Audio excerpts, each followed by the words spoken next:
ताज़ा तरीन अपलोड्स की नोटिफिकेशन हासिल करने के लिए हमारे चैनल को सब्सक्राइब करें और साथ में दिए गए घंटी के निशान को दबाना ना भूलें। देवल मुनि कहते हैं, अव्यक्त आपके शरीर से हुआ है, व्यक्त आपके मन में स्थित है तथा सब देवता भी आप से ही उत्पन्न हुए हैं। असीत मुनि का कथन है, आपके सिर से स्वर्ग लोक व्याप्त है और भुजाओं से पृथ्वी तथा आपके उदर में तीनों लोक हैं। आप सनातन पुरुष हैं। तपः शुद्ध महात्मा लोग आपको ऐसे ही समझते हैं तथा आत्म तृप्ति ऋषियों की दृष्टि में भी आप सर्वोत्कृष्ट सत्य हैं। हे मधुसूदन, जो संपूर्ण धर्मों में अग्रगण्य और संग्राम से पीछे हटने वाले नहीं हैं, उन उदार हृदय राज ऋषियों के परम आश्रय भी आप ही हैं। योग वेताओं में श्रेष्ठ सनत कुमार आदि इसी प्रकार श्री पुरुषोत्तम भगवान जी का सर्वदा पूजन और सत्वन करते हैं। हे राजन, इस तरह विस्तार और संक्षेप से मैंने तुम्हें श्री कृष्ण जी का स्वरूप सुना दिया। अब तुम प्रसन्न चित्त से उनका भजन करो। संजय कहते हैं, हे महाराज, भीष्म जी के मुख से यह पवित्र आख्यान सुनकर तुम्हारे पुत्र के हृदय में श्री कृष्ण जी और पांडवों के प्रति बड़ा आदर भाव हो गया।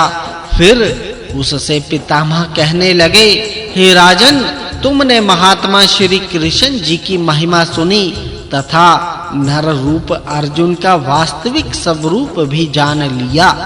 तुम्हें यह भी मालूम हो ही गया कि इन नर नारायण ऋषियों ने किसी उद्देश्य से अवतार लिया है। ये युद्ध में अजय और अवध्य हैं तथा पांडव लोग भी युद्ध में किसी के द्वारा मारे नहीं जा सकते, क्योंकि श्री कृष्ण जी का इन पर बड़ा सुदृढ़ अनुराग है। इसीलिए मेरा तो यही कहना है कि तुम्हें पांडवों के साथ संधि कर लेनी चाहिए। ऐसा करके तुम आनंद से अपने भाइयों के सहित राज्य भोगोगे। नहीं तो इन नर नारायण भगवान जी की अवज्ञा करके तुम जीवित नहीं रह सकोगे। हे राजन, ऐसा कहकर आपके पितृव्य भीष्म जी मौन हो गए और दुर्योधन को विदा करके शैया पर लेट गए।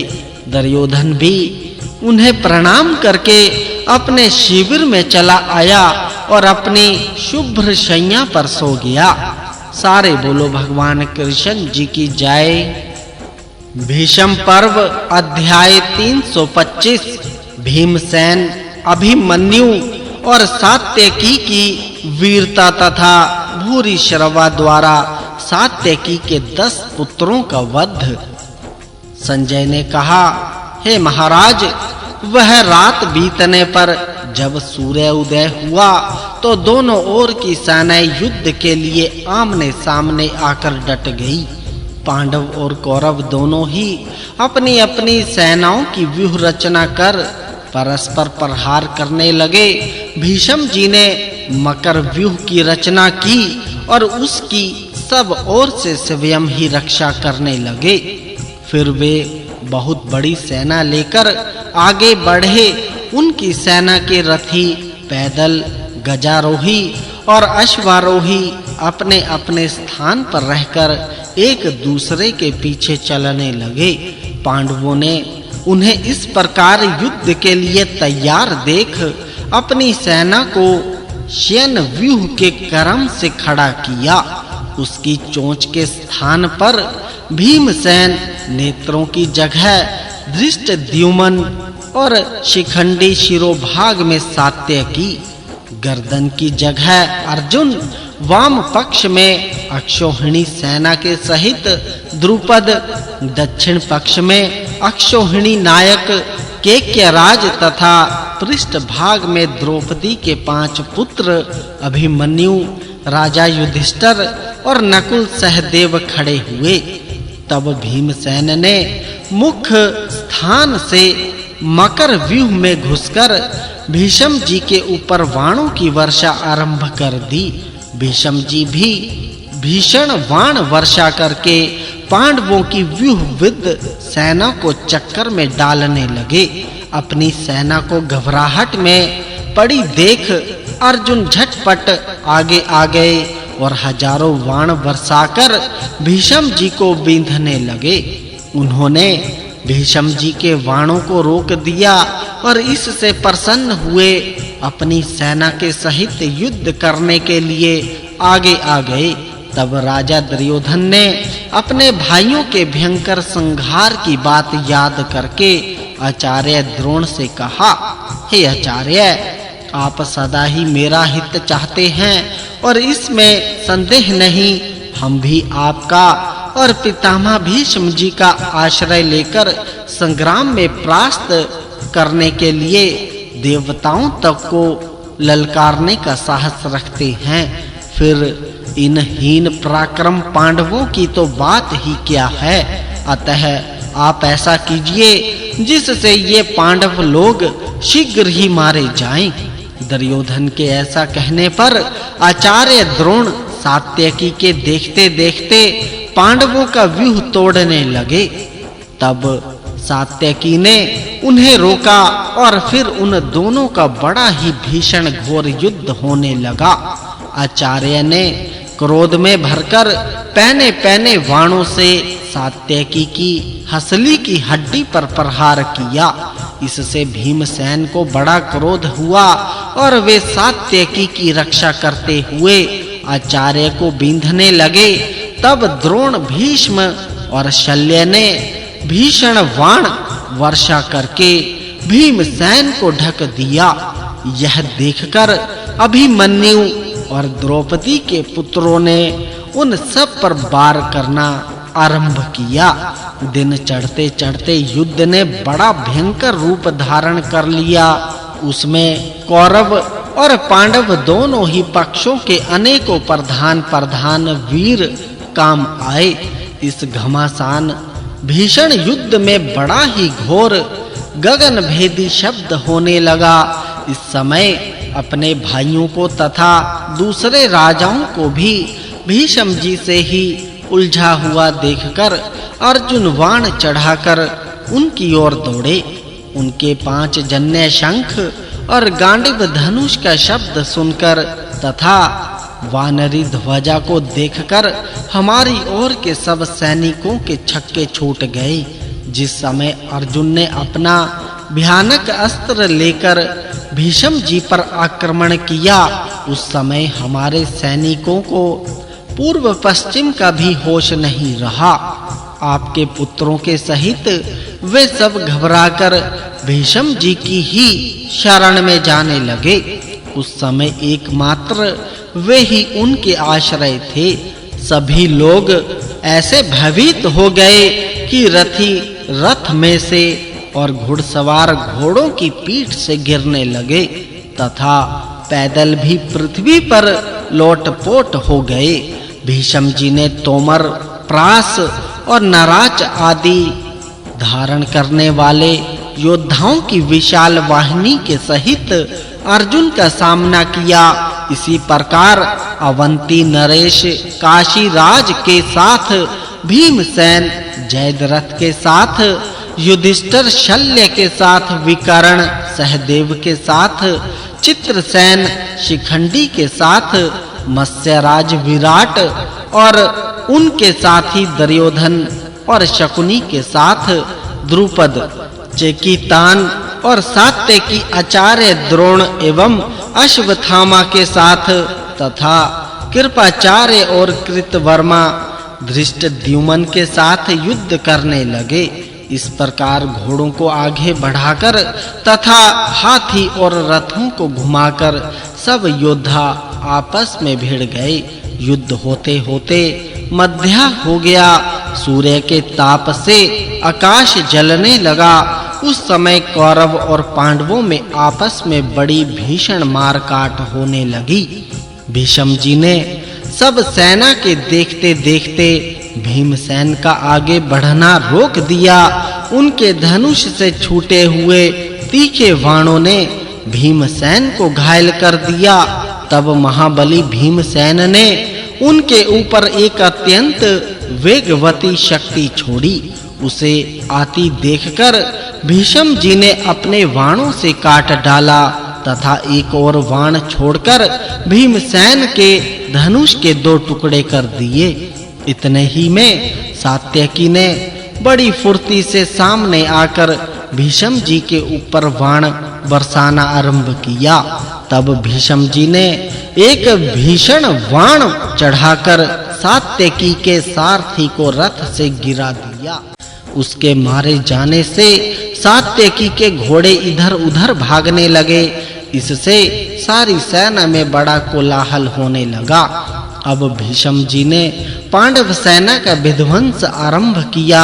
यह देखकर धृष्टद्युम्न आदि पांडव पक्ष के वीर आपके पुत्रों की सेना पर टूट पड़े।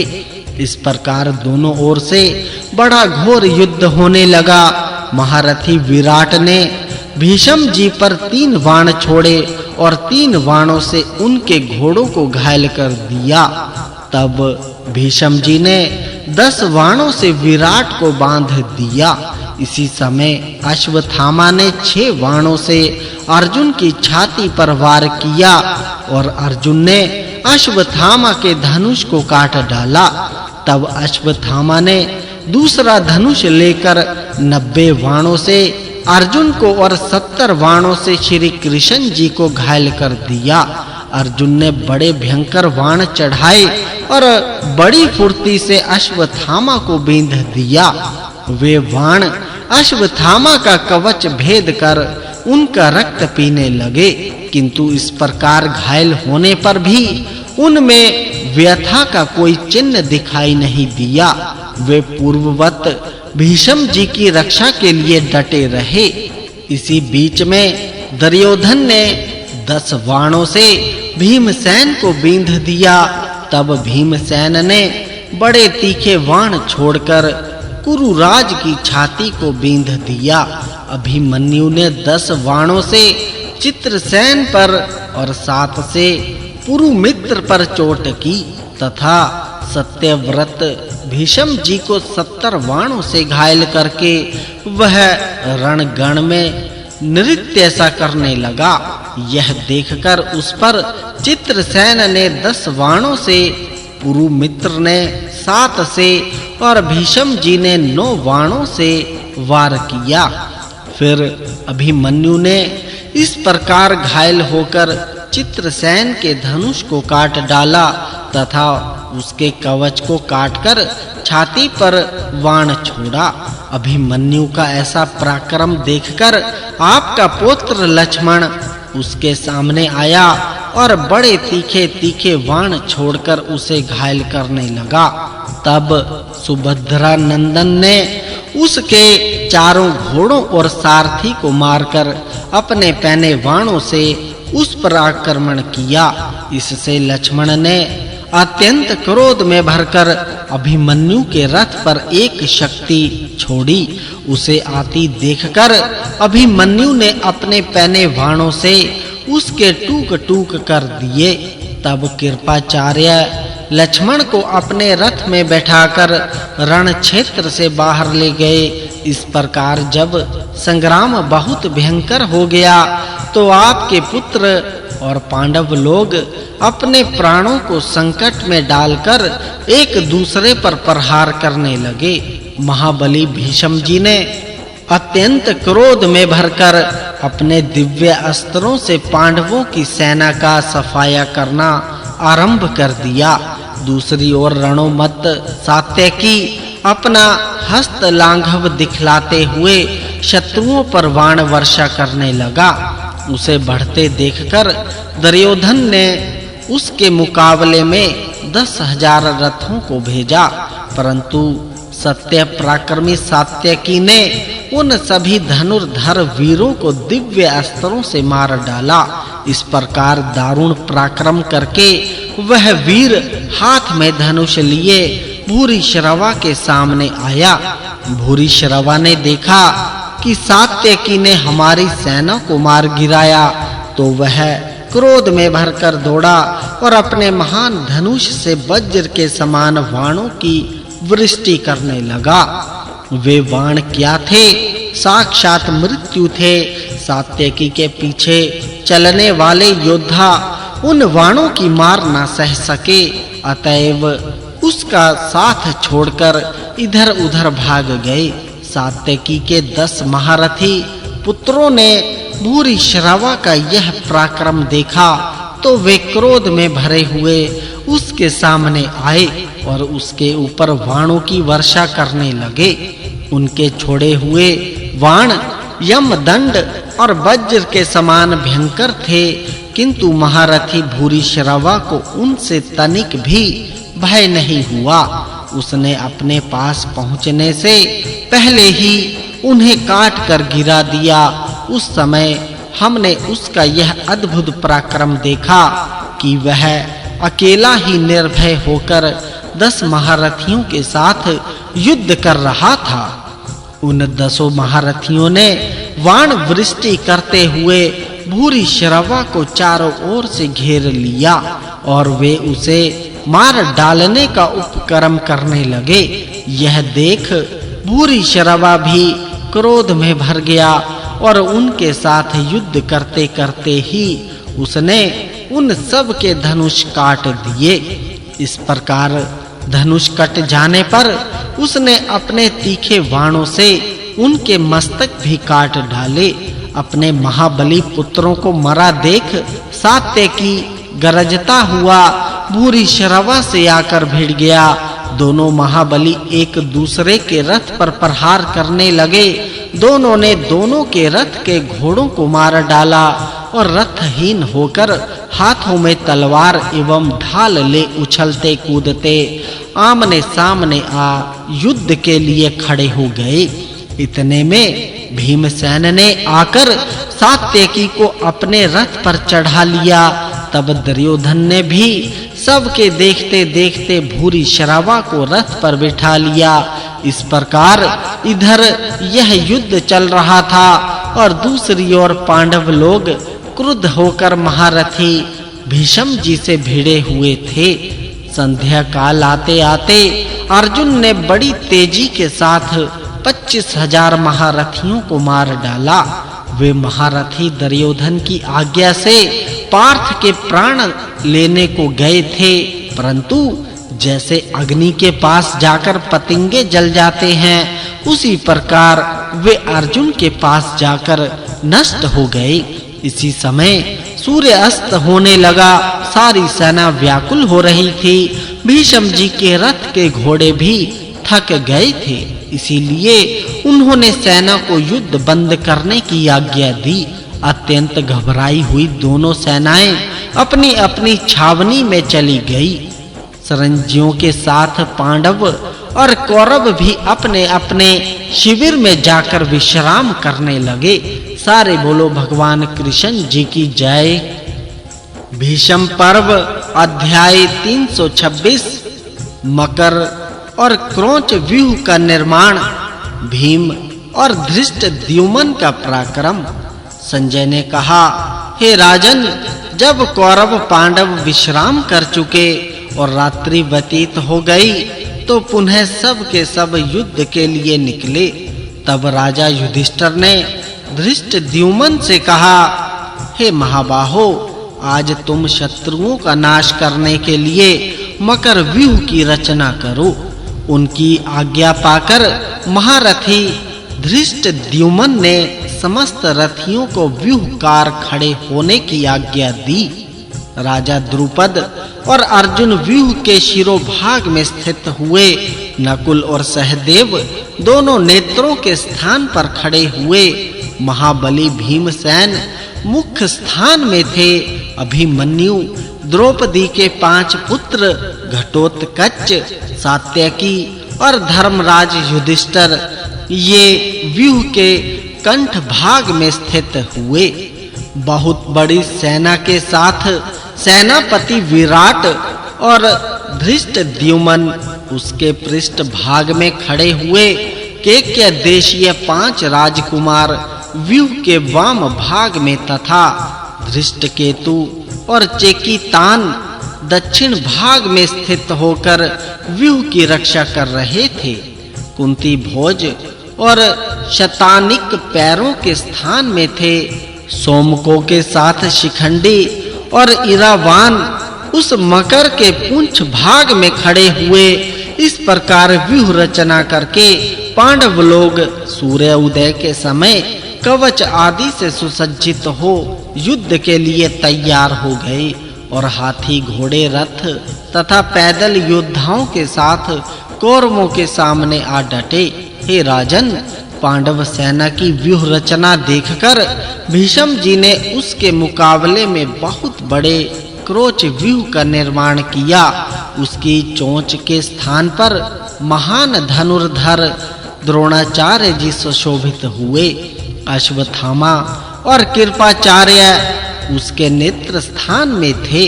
कंबोज और व्राहिकों के साथ कृतवर्मा व्यूह के शिरोभाग में स्थित हुआ।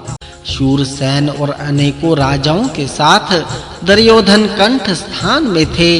मद्र सोवीर तथा केक्यों के साथ प्राज्ञ ज्योतिषपुर का राजा छाती के स्थान पर खड़ा हुआ। अपनी सेना सहित सुशर्मा व्यूह के वाम भाग में और तुषार, यमन तथा शक देशीय योद्धा चुचुपो को साथ लेकर दक्षिण भाग में खड़े हुए। श्रुतायु, शतायु और भूरी शरवा ये उस व्यूह की जंघाओं के स्थान में थे। इस प्रकार व्यूह निर्माण हो जाने पर सूर्य उदय के पश्चात दोनों सेनाओं में युद्ध आरंभ हो गया। कुंती नंदन भीमसेन ने द्रोणाचार्य जी की सेना पर धावा किया। द्रोणाचार्य जी उन्हें देखते ही क्रोध में भर गए और लोहे के बने हुए 9 बाणों से उन्होंने भीमसेन के मर्म स्थल में आघात किया। उनकी करारी चोट खाकर भीमसेन ने आचार्य के सारथी को यमलोक भेज दिया। सारथी के मरने पर द्रोणाचार्य जी ने स्वयं ही घोड़ों की बागडोर संभाली और जैसे आग रुई की ढेरी को जलाती है उसी प्रकार वे पांडव सेना का विध्वंस करने लगे। एक ओर से भीष्म जी ने भी मारना शुरू किया।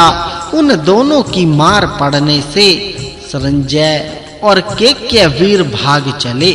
इसी प्रकार भीमसेन तथा अर्जुन ने भी आपकी सेना का संहार आरंभ किया। उनके प्रहार से छत विछत हो कौरव पक्षीय योद्धा मूर्छित होने लगे।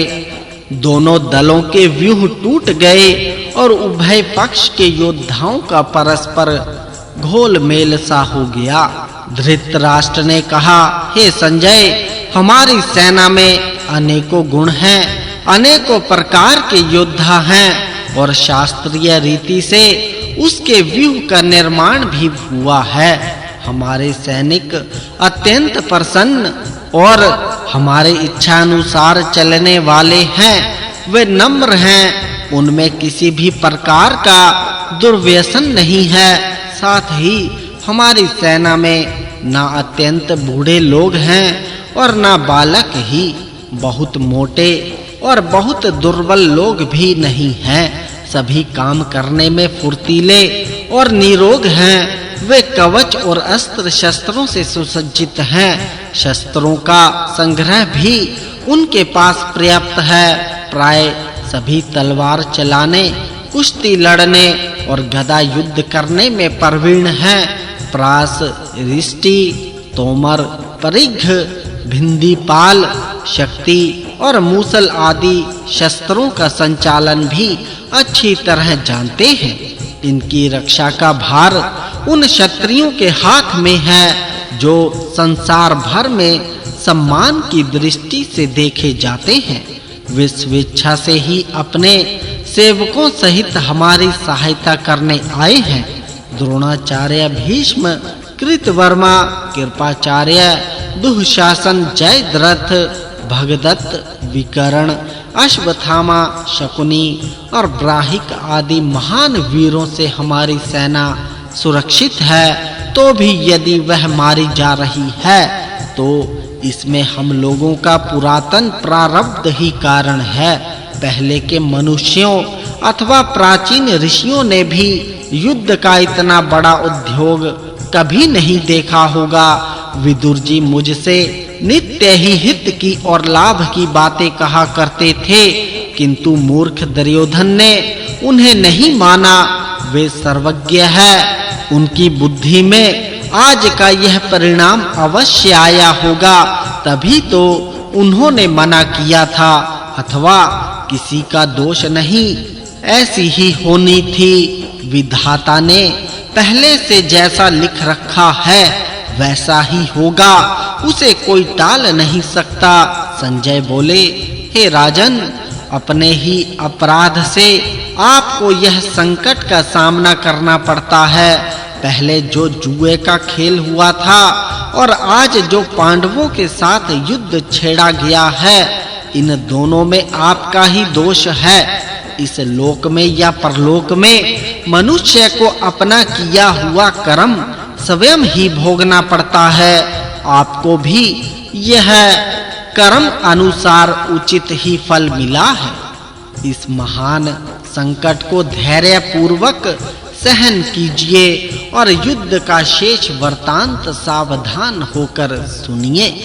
भीमसेन तीखे बाणों से आपकी महासेना का व्यूह तोड़कर दुर्योधन के भाइयों के पास जा पहुँचे। यद्यपि भीष्म जी उस सेना की सब ओर से रक्षा कर रहे थे, तो भी दुःशासन, दुर्विशह, दुस्सह, दुर्मद, जय, जयसेन, विकर्ण, चित्रसेन, सुदर्शन, चारुचित्र, सुवर्मा, दुष्कर्ण और कर्ण आदि आपके महारथी पुत्रों को वहां पास ही देखकर वे उस महासेना के भीतर घुस गए तथा हाथी, घोड़े और रथों पर चढ़े हुए कौरव सेना के प्रधान वीरों को मार डाला। कौरव उन्हें पकड़ना चाहते थे। उनका यह निश्चय भीमसेन को मालूम हो गया। तब उन्होंने वहां उपस्थित हुए आपके पुत्रों को मार डालने का विचार किया। बस उन्होंने गदा उठाई और अपना रथ छोड़ उस महासागर के समान सेना में कूदकर उसका संहार करने लगे। उसी समय धृष्टद्युम्न भीमसेन के रथ के पास आ पहुंचा। उसने देखा रथ खाली है और केवल भीम का सारथी विशोक वहां मौजूद है। धृष्टद्युम्न मन ही मन बहुत दुखी हुआ। उसकी चेतना लुप्त होने लगी। आंखों से आंसू छलक पड़े और उच्छ्वास लेते हुए उसने गदगद कंठ से पूछा, हे विशोक, मेरे प्राणों से भी बढ़कर प्रिय भीमसेन कहाँ है? विशोक ने हाथ जोड़कर कहा, मुझे यहाँ ही खड़ा करके वे इस सैन्य सागर में घुसे हैं। जाते समय इतना ही कहा था, हे सूत, तुम थोड़ी देर तक घोड़ों को रोककर यहाँ ही मेरी प्रतीक्षा करो। ये लोग जो मेरा वध करने को तैयार हैं, इन्हें मैं अभी मारे डालता हूँ। तदनंतर भीमसेन को संपूर्ण सेना के भीतर गदा लिए दौड़ते देख धृष्टद्युम्न को बड़ी प्रसन्नता हुई। उसने विशोक से कहा, महाबली भीमसेन मेरे सखा और संबंधी हैं। मेरा उन पर प्रेम है और उनका मुझ पर, इसीलिए जहां वे गए हैं वहां ही मैं भी जाता हूँ। यह कहकर धृष्टद्युम्न चल दिया और भीमसेन ने गदा से हाथियों को कुचलकर जो मार्ग बना दिया था, उसी से वह भी सेना के भीतर जा घुसा। धृष्टद्युम्न ने देखा जैसे आंधी वृक्षों को तोड़ डालती है, उसी प्रकार भीम भी शत्रु सेना का संहार कर रहे हैं तथा उनकी गदा की चोट से आहत होकर रथी, घुड़सवार, पैदल और हाथी सवार आर्तनाद कर रहे हैं। तत्पश्चात उनके पास पहुंचकर धृष्टद्युम्न ने उन्हें अपने रथ पर बैठा लिया और छाती से लगाकर आश्वासन दिया। तब आपके पुत्र धृष्टद्युम्न पर बाणों की वर्षा करने लगे। धृष्टद्युम्न अद्भुत प्रकार से युद्ध करने वाला था। शत्रुओं की बाण वर्षा से उसे तनिक भी व्यथा नहीं हुई। उसने सब योद्धाओं को अपने बाणों से बींध डाला। इसके बाद भी आपके पुत्रों को बढ़ते देख महारथी द्रुपद कुमार ने परमोहन अस्त्र का प्रयोग किया। उसके प्रभाव से वे सभी नरवीर मूर्छित हो गए। द्रोणाचार्य ने जब यह समाचार सुना तो शीघ्र ही उस स्थान पर आए। देखा तो भीमसेन और धृष्टद्युम्न रण में विचर रहे हैं और आपके सभी पुत्र अचेत पड़े हुए हैं। तब आचार्य ने प्रज्ञ अस्त्र का प्रयोग करके मोहन अस्त्र का निवारण किया। इससे उनमें पुनः प्राण शक्ति आ गई और वे महारथी उठकर भीम और धृष्टद्युम्न के सामने पुनः युद्ध के लिए जा डटे। इधर राजा युधिष्ठिर ने अपने सैनिकों को बुलाकर कहा, अभिमन्यु आदि 12 महारथी वीर कवच आदि से सुसज्जित होकर अपनी शक्ति भर प्रयत्न करके भीम और धृष्टद्युम्न के पास जाएं और उनका समाचार जाने। मेरा मन उनके लिए संदेह में पड़ा हुआ है। युधिष्ठिर की आज्ञा सुनकर सभी पराक्रमी योद्धा बहुत अच्छा कहकर चल दिए। उस समय दोपहर हो चुका था। धृष्टकेतु द्रौपदी के पुत्र तथा केकय देशीय वीर अभिमन्यु को आगे करके बड़ी भारी सेना के साथ चले। उन्होंने सूची मुख नामक व्यूह बनाकर कौरव सेना का भेदन किया और भीतर चले गए। कौरव योद्धाओं को भीमसेन और धृष्टद्युम्न ने पहले से ही भयभीत तथा मूर्छित कर रखा था। इसीलिए वे इन लोगों को रोकने में समर्थ न हुए। भीमसेन और धृष्टद्युम्न ने जब अभिमन्यु आदि वीरों को अपने पास आया देखा तो वे बहुत प्रसन्न हुए और बड़े उत्साह से आपकी सेना का संहार करने लगे। इतने में द्रुपद कुमार ने अपने गुरु द्रोणाचार्य जी को सहसा वहां आते देखा। तब उसने आपके पुत्रों को मारने का विचार त्याग दिया और भीमसेन को केकय के रथ में बैठाकर अस्त्रों के पारगामी द्रोणाचार्य जी पर धावा किया। उसे अपनी ओर आते देख आचार्य जी ने एक बाण मारकर उसका धनुष काट दिया और 4 बाणों से उसके चारों घोड़ों को मारकर सारथी को भी यमराज के घर भेज दिया। तब महाबाहु धृष्टद्युम्न उस रथ से कूदकर अभिमन्यु के रथ पर जा बैठा। उस समय पांडव सेना कांप उठी। आचार्य द्रोण जी ने अपने तीखे बाणों से मारकर उसे शुद्ध कर दिया। दूसरी ओर से महाबली भीष्म जी भी पांडव सेना का संहार करने लगे। सारे बोलो भगवान कृष्ण जी की जय। भीष्म पर्व अध्याय 327। भीम और दुर्योधन का युद्ध। अभिमन्यु तथा द्रौपदी के पुत्रों का पराक्रम। संजय ने कहा, तदनंतर जब सूर्य देव पर संध्या की लाली छाने लगी तो दुर्योधन ने भीमसेन का वध करने की इच्छा से उन पर धावा किया। अपने पक्के बैरी को आते देख भीमसेन के क्रोध की सीमा ना रही। वे दुर्योधन से कहने लगे, आज मुझे वह अवसर मिला है जिसकी बहुत वर्षों से प्रतीक्षा कर रहा था।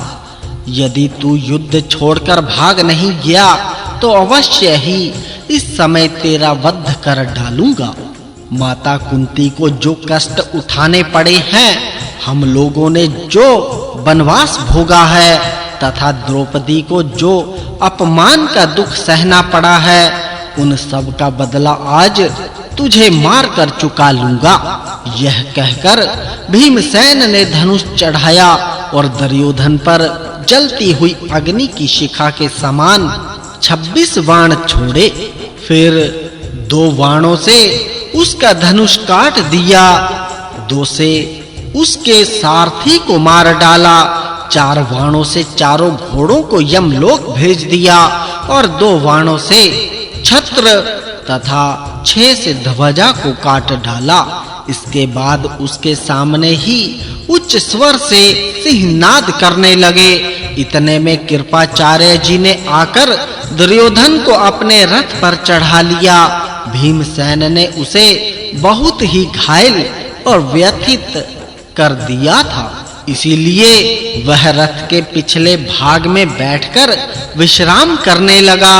तत्पश्चात भीम को जीतने के लिए कई हजार रथों के साथ जयद्रथ ने आ घेरा। धृष्टकेतु अभिमन्यु द्रौपदी के पुत्र और केकय देशीय राजकुमार आपके पुत्रों से युद्ध करने लगे। इसी समय चित्रसेन, सुचित्र, चित्रांगद, चित्रदर्शन, चारुचित्र, सुचारु, नंदक और उपनंदक इन 8 यशस्वी वीरों ने अभिमन्यु के रथ को चारों ओर से घेर लिया। यह देख अभिमन्यु ने प्रत्येक को 5-5 बाण मारे। अभिमन्यु के इस पराक्रम को वे नहीं सह सके, अतः उस पर तीक्ष्ण बाणों की वर्षा करने लगे। फिर तो अभिमन्यु ने वह पराक्रम दिखाया जिससे आपके सैनिक कांप उठे, मानो देवासुर संग्राम में वज्रपाणी इंद्र असुरों को भयभीत कर रहे हों। इसके बाद उसने विकर्ण पर 14 बाणों का प्रहार करके उनके रथ से ध्वजा काट गिराई और सारथी तथा घोड़ों को मार डाला। फिर सान पर चढ़ाए हुए कई तीखे बाण विकर्ण को लक्ष्य करके छोड़े और वे उसके शरीर को छेद कर पृथ्वी पर जा गिरे। विकर्ण को घायल देखकर उसके दूसरे भाई अभिमन्यु आदि महारथियों पर टूट पड़े। दुर्मुख ने 7 बाण मारकर शुतकर्मा को बिंध डाला। 1 बाण से उसकी ध्वजा काट दी, फिर 7 से सारथी को और 6 से घोड़ों को मार गिराया। इससे शुतकर्मा को बड़ा क्रोध हुआ और बिना घोड़े के रथ पर ही खड़े होकर उसने दुर्मुख के ऊपर प्रज्वलित उल्का के समान शक्ति छोड़ी। वह दुर्मुख का कवच भेद कर शरीर को छेदती हुई पृथ्वी में समा गई। इधर श्रुतकर्मा को रथहीन देखकर महारथी सुत सोम ने उसे अपने रथ पर बिठा लिया। हे राजन, इसके बाद आपके यशस्वी पुत्र जैतसेन को मार डालने की इच्छा से शुतकीर्ति उसके सामने आया। जैतसेन ने तनिक मुस्कुराकर शुतकीर्ति के धनुष को काट दिया। अपने भाई का धनुष कटा देखकर शतानिक बारंबार सिंहनाद करता हुआ वहां पहुंचा। उसने अपने सुहृद धनुष को तान कर 10 बाणों से जैतसेन को घायल किया। जैतसेन के पास उसका भाई दुष्कर्ण भी मौजूद था। उसने नकुल पुत्र शतानिक के धनुष को काट दिया। शतानिक ने दूसरा धनुष लेकर उस पर बाणों का संधान किया और उन्हें दुष्कर्ण को लक्ष्य करके छोड़ दिया। इसके बाद 1 बाण से उसके धनुष को काटकर 2 से सारथी और 12 से घोड़ों को मार डाला। साथ ही उसे भी 7 बाणों से घायल किया। इसके पश्चात एक भल्ल नामक बाण से दुष्कर्ण की छाती में प्रहार किया। उसकी चोट खाकर वह बिजली के आघात से टूटे हुए वृक्ष की भांति पृथ्वी पर गिर पड़ा। दुष्कर्ण को व्यथित देखकर 5 महारथियों ने शतानिक को चारों ओर से घेर लिया और उसे बाणों के समूह से आच्छादित करने लगे। यह देख पांचों केकय राजकुमार क्रोध में भरे हुए शतानिक की सहायता के लिए दौड़े। उन्हें आक्रमण करते देख दुर्मुख, दुर्जय, दुर्मर्शन, शत्रुंजय और शत्रुसह आदि आपके महारथी पुत्र उनके मुकाबले में आ डटे। एक दूसरे को अपना दुश्मन मानने वाले इन राजाओं ने सूर्य अस्त के बाद 2 घड़ी तक अपना भयंकर संग्राम जारी रखा। हजारों रथियों और घुड़सवारों की लाशें बिछ गई। तब शांतनु नंदन भीष्म जी भी महात्मा पांडवों और पंचालों की सेना को यमलोक पठाने लगे।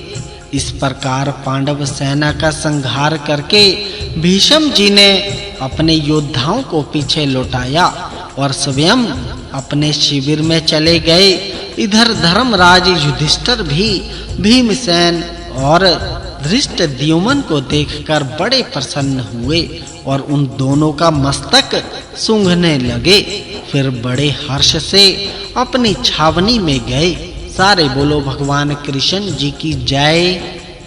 भीष्म पर्व अध्याय 328 छठे दिन के दोपहर तक का युद्ध। संजय ने कहा, हे महाराज, तब सब योद्धा अपने-अपने शिविरों में चले आए। रात्रि में सबने विश्राम किया और एक दूसरे का यथा योग्य सत्कार किया तथा दूसरे दिन फिर युद्ध करने के लिए तैयार हो गए। इस समय आपके पुत्र दुर्योधन ने अत्यंत चिंताग्रस्त होकर पितामह भीष्म जी से पूछा, हे दादाजी, आपकी सेना बड़ी भयानक है। इसकी व्यूह रचना भी बड़ी सावधानी से की जाती है। फिर भी पांडव पक्ष के महारथी उसे तोड़कर हमारे वीरों को मार डालते हैं। वे हमारे वीरों को चक्कर में डालकर बड़ी कीर्ति पा रहे हैं। उन्होंने वज्र के समान सुदृढ़ मकर व्यूह को भी तोड़ डाला और उसके भीतर घुसकर भीमसेन ने अपने मृत्यु दंड के समान प्रचंड बाणों से मुझे घायल कर दिया। भीम की रोष पूर्वक मूर्ति को देखकर तो मेरे सारे होश हवास उड़ गए थे। अभी तक मेरा चित्त शांत नहीं हो पाया है। हे महात्मन, आपकी सहायता से मैं तो युद्ध में जय प्राप्त करके पांडवों का काम तमाम कर देना चाहता हूँ। दुर्योधन की यह बात सुनकर महात्मा भीष्म मुस्कुराए और उससे इस प्रकार कहने लगे, हे राजकुमार, मैं तो अधिक से अधिक प्रयत्न करके पांडवों की सेना में घुसता हूँ। आगे भी मैं अपने प्राणों की बाजी लगाकर सारी शक्ति से पांडव सेना के साथ संग्राम करूंगा। तुम्हारे लिए मैं यह शत्रु सेना तो क्या, सारे देवता और दैत्यों को मारने में भी नहीं चूकूंगा। मैं पूरी शक्ति से पांडवों के साथ युद्ध करूंगा और तुम्हारा सब प्रकार प्रिय करूंगा। पितामह की यह बात सुनकर दुर्योधन बड़ा प्रसन्न हुआ। प्रातः काल होते ही भीष्म जी ने स्वयं ही व्यूह रचना की। उन्होंने तरह-तरह के शस्त्रों से सुसज्जित कौरव सेना को मंडल व्यूह की विधि से खड़ा किया। उसमें प्रधान वीर, गजारोही, पदाती और रथियों को यथास्थान नियुक्त किया। इस प्रकार भीष्म जी की अध्यक्षता में मोर्चे बंदी से खड़ी होकर आपकी सेना युद्ध के लिए तैयार हो गई। वे योद्धा उत्सुक राजा लोग ऐसे जान पड़ते थे मानो सब के सब भीष्म जी की ही रक्षा कर रहे हैं और भीष्म जी उनकी रक्षा में तत्पर हैं। यह मंडल व्यूह बड़ा ही दुर्भेद था और इसका मुख पश्चिम की ओर रखा गया था। इस परम दुर्जय मंडल व्यूह को देखकर राजा युधिष्ठिर ने अपनी सेना का वज्र व्यूह बनाया। इस प्रकार जब व्यूहबद्ध होकर दोनों सेनाएं अपने-अपने स्थानों पर खड़ी हो गई तो समस्त रथी और अश्वारोही सिंहनाद करने लगे और युद्ध के लिए उतावले होकर व्यूह तोड़ने के लिए आगे बढ़े। द्रोणाचार्य जी विराट के सामने, अश्वत्थामा शिखंडी के आगे और स्वयं राजा दुर्योधन धृष्टद्युम्न के सामने आए। नकुल और सहदेव ने मद्राज शल्य पर और अवंती नरेश बिंद और अनुबिंद ने इरावान पर धावा किया और सब राजा अर्जुन से युद्ध करने लगे। भीमसेन ने युद्ध के लिए बढ़ते हुए कृतवर्मा को तथा चित्रसेन विकर्ण और दुर्मर्शन को रोका। अर्जुन का पुत्र अभिमन्यु आपके पुत्रों से भिड़ गया। प्राज्ञ ज्योतिष नरेश भगदत्त ने घटोत्कच पर आक्रमण किया। राक्षस अलम्बुश रणोमत सात्यकी और उसकी सेना पर टूट पड़ा तथा भूरिश्रवा दृष्टकेतु के साथ युद्ध करने लगा। धर्मपुत्र युधिष्ठिर राजा श्रुतायु से, चेकितान कृपाचार्य जी से तथा अन्य सब वीर भीष्म जी से ही लड़ने लगे। आपके पक्ष के कई राजाओं ने तरह-तरह के शस्त्र लेकर चारों ओर से अर्जुन को घेर लिया। तब अर्जुन ने उन पर बाण बरसाना आरंभ किया। दूसरी ओर से राजा लोग भी अर्जुन पर बाणों की वर्षा करने लगे। इस समय श्री कृष्ण जी और अर्जुन जी की ऐसी स्थिति देखकर देवता, देवऋषि, गंधर्व और नागों को बड़ा विस्मय हुआ। तब अर्जुन ने क्रोध में भरकर इंद्र अस्त्र छोड़ा और अपने बाणों से शत्रुओं की सारी बाण वर्षा को रोक दिया। अर्जुन के इस पराक्रम ने सभी को चकित कर दिया। उनके सामने जितने राजा, घुड़सवार और गजारोही आए, उनमें से कोई भी घायल हुए बिना ना रहा। तब उन सब ने भीष्म जी की शरण ली। उस समय अर्जुन के बल रूपी अगाध जल में डूबते हुए उन वीरों के भीष्म जी ही जहाज हुए। उनके इस प्रकार भाग आने से आपकी सेना छिन्न भिन्न हो गई और आंधी चलने से जैसे समुद्र में शोभ होने लगता है, उसी प्रकार उसमें खलबली पड़ गई। अब भीष्म जी बड़ी फुर्ती से अर्जुन के सामने आए और उनसे युद्ध करने लगे। इधर द्रोणाचार्य ने बाण मारकर मत्स्यराज विराट को घायल कर दिया तथा एक बाण से उनकी ध्वजा को और दूसरे से धनुष को काट डाला। सेना नायक विराट ने तुरंत ही दूसरा धनुष ले लिया और कई चमचमाते हुए बाण लिए। फिर उन्होंने 3 बाणों से आचार्य को बींध दिया, 4 से उनके घोड़ों को मार डाला, 1 से ध्वजा काट डाली, 5 से सारथी को मार गिराया और 1 से धनुष काट डाला। इससे द्रोणाचार्य जी बड़े कुपित हुए। उन्होंने 8 बाणों से विराट के घोड़ों को नष्ट कर दिया और 1 से उनके सारथी को मार डाला। विराट रथ से कूद पड़े और अपने पुत्र के रथ पर चढ़ गए।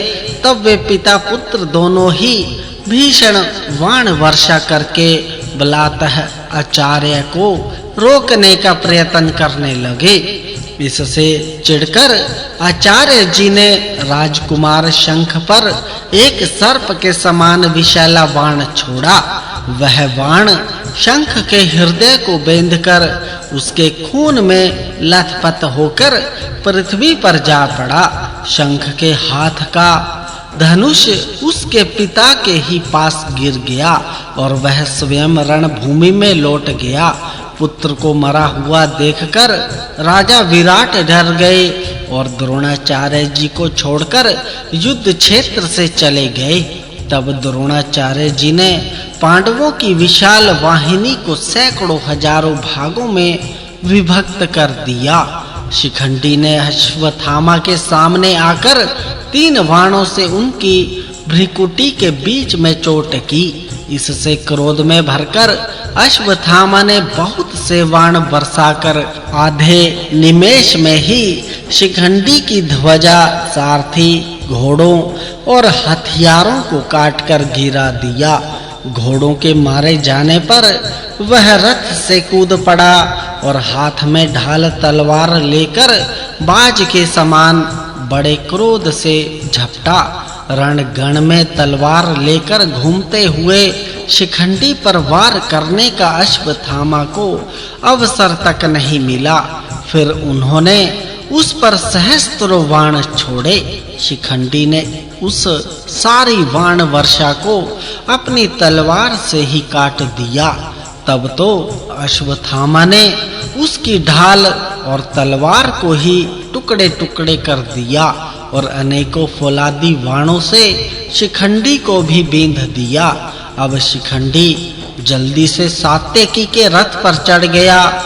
इधर वीरवर सात्यकी ने अपने पैने बाणों से राक्षस अलम्बुस को घायल कर दिया। इस पर अलम्बुस ने भी अर्धचंद्राकार बाण छोड़कर सात्यकी का धनुष काट दिया और उसे भी अनेकों बाणों से घायल कर दिया। फिर उसने राक्षसी माया करके उस पर बाणों की झड़ी लगा दी। इस समय सात्यकी का बड़ा ही अद्भुत पराक्रम देखने में आया, क्योंकि ऐसे तीखे-तीखे बाणों की चोट खाने पर भी उसे रणभूमि में तनिक भी घबराहट नहीं हुई। उसने अर्जुन से मिला हुआ इंद्र अस्त्र चढ़ाया, उससे वह राक्षसी माया तत्काल भस्म हो गई। फिर उसने अनेकों बाण बरसाकर अलम्बुस को ढक दिया। इस प्रकार सात्यकी के द्वारा पीड़ित होने पर वह राक्षस उसका सामना छोड़कर रणभूमि से भाग गया। सत्य पराक्रमी सात्यकी ने अपने तीखे बाणों से आपके पुत्रों पर भी प्रहार किया और वे भी भयभीत होकर भाग गए। इसी समय द्रुपद के पुत्र महाबली धृष्टद्युम्न ने अपने तीखे तीरों से आपके पुत्र राजा दुर्योधन को ढक दिया, किंतु इससे दुर्योधन को कोई घबराहट नहीं हुई और बड़ी फुर्ती से उसने 90 बाण छोड़कर धृष्टद्युम्न को बींध दिया। तब धृष्टद्युम्न ने कुपित होकर उसका धनुष काट डाला, चारों घोड़ों को मार गिराया और 7 तीखे बाणों से स्वयं उसे भी घायल कर दिया। घोड़ों के मारे जाने पर दुर्योधन रथ से कूद पड़ा और तलवार लेकर पैदल ही धृष्टद्युम्न की ओर दौड़ा। इतने ही में शकुनी ने आकर उसे अपने रथ में बैठा लिया। इस प्रकार दुर्योधन को परास्त कर धृष्टद्युम्न ने आपकी सेना का संहार करना आरंभ किया। इसी समय महारथी कृतवर्मा ने भीमसेन को बाणों से आच्छादित कर दिया। तब भीमसेन ने भी हंसकर कृतवर्मा पर बाणों की झड़ी लगा दी। उन्होंने उसके चारों घोड़ों को मारकर ध्वजा और सारथी को भी गिरा दिया तथा कृतवर्मा को भी बहुत से बाणों से घायल कर दिया। घोड़ों के मारे जाने पर कृतवर्मा बड़ी फुर्ती से आपके साले वृषक के रथ पर चढ़ गया। फिर भीमसेन अत्यंत क्रोध में भरकर दंडपाणी यमराज के समान आपकी सेना का संहार करने लगे। हे महाराज, अभी दोपहर नहीं हुआ था कि अवंती नरेश बिंद और अनुबिंद इरावान को आते देखकर उसके सामने आ गए। बस उनका बड़ा रोमांचकारी युद्ध छिड़ गया। इरावान ने क्रोध में भरकर उन दोनों भाइयों को अपने तीखे बाणों से बींध दिया। बदले में उन्होंने भी इरावान को अपने बाणों से घायल कर दिया। फिर इरावान ने 4 बाणों से अनुबिंद के चारों घोड़ों को धराशायी कर दिया तथा 2 तीक्ष्ण बाणों से उसके धनुष और ध्वजा को काट गिराया। तब अनुबिंद अपने रथ से उतरकर बिंद के रथ पर चढ़ गया। फिर उन दोनों वीरों ने एक ही रथ पर बैठकर इरावान पर बड़ी फुर्ती से बाण बरसाना आरंभ किया। इसी प्रकार इरावान ने भी क्रोध में भरकर उन दोनों भाइयों पर बाणों की झड़ी लगा दी तथा उनके सारथी को मारकर गिरा दिया। तब उनके घोड़े भय से चौंक कर उनके रथ को लेकर इधर-उधर भागने लगे। इस प्रकार उन दोनों वीरों को जीतकर इरावान अपना पुरुषार्थ दिखाते हुए बड़ी तेजी से आपकी सेना को ध्वंस करने लगे। इस समय राक्षस राज घटोत्कच रथ पर चढ़कर भगदत्त के साथ युद्ध कर रहा था। उसने बाणों की झड़ी लगाकर भगदत्त को बिल्कुल ढक दिया। तब उन्होंने उन सब बाणों को काटकर बड़ी फुर्ती से घटोत्कच के मर्म स्थानों पर वार किया, किंतु अनेकों बाणों से घायल होने पर भी वह घबराया नहीं। इससे कुपित होकर प्राज्ञ ज्योतिष नरेश ने 14 तोमर छोड़े, किंतु घटोत्कच ने उन्हें तत्काल काट डाला और 70 बाणों से भगदत्त पर वार किया। तब भगदत्त ने उसके चारों घोड़ों को मार डाला। घटोत्कच ने अश्वहीन रथ में से ही उन पर बड़े वेग से शक्ति छोड़ी, किंतु भगदत्त ने उसके 3 टुकड़े कर दिए और वह बीच ही में पृथ्वी पर गिर गई।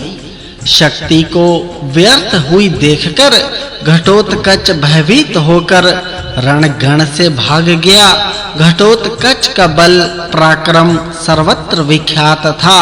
उसे संग्राम भूमि में सहसा यमराज और वरुण भी नहीं जीत सकते थे।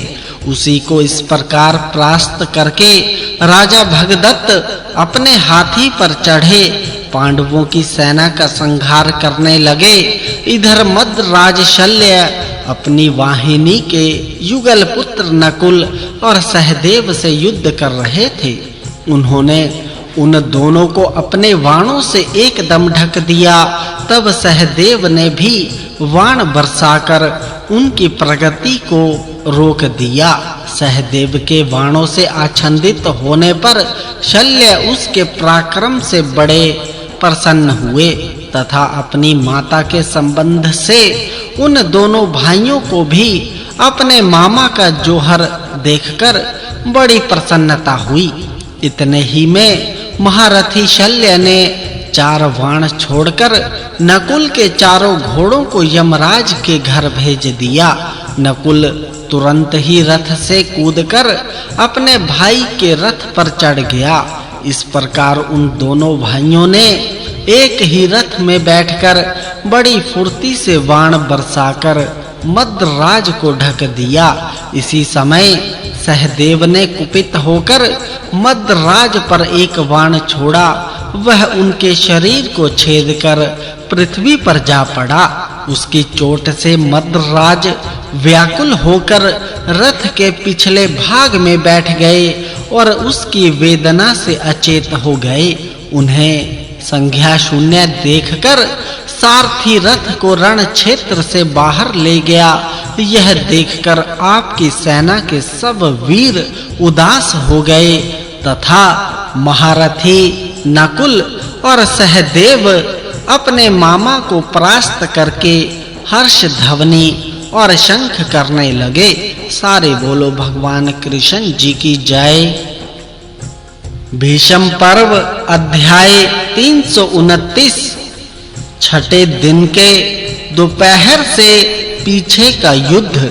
संजय ने कहा, हे महाराज, जब सूर्य देव आकाश के बीचों बीच आ गए तो राजा युधिष्ठिर ने शुतायु को देखकर उसकी ओर अपने घोड़े बढ़ा दिए तथा 9 बाण छोड़कर उसे घायल कर दिया।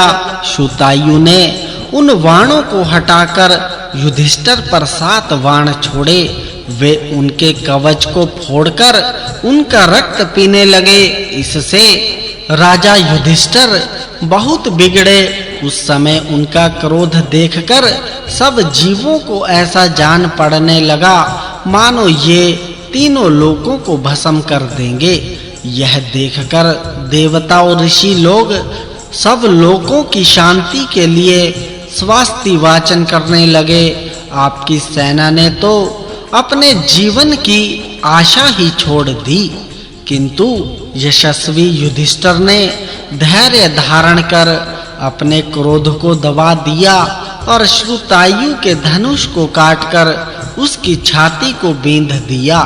फिर शीघ्र ही उसके सारथी और घोड़ों को भी मार डाला।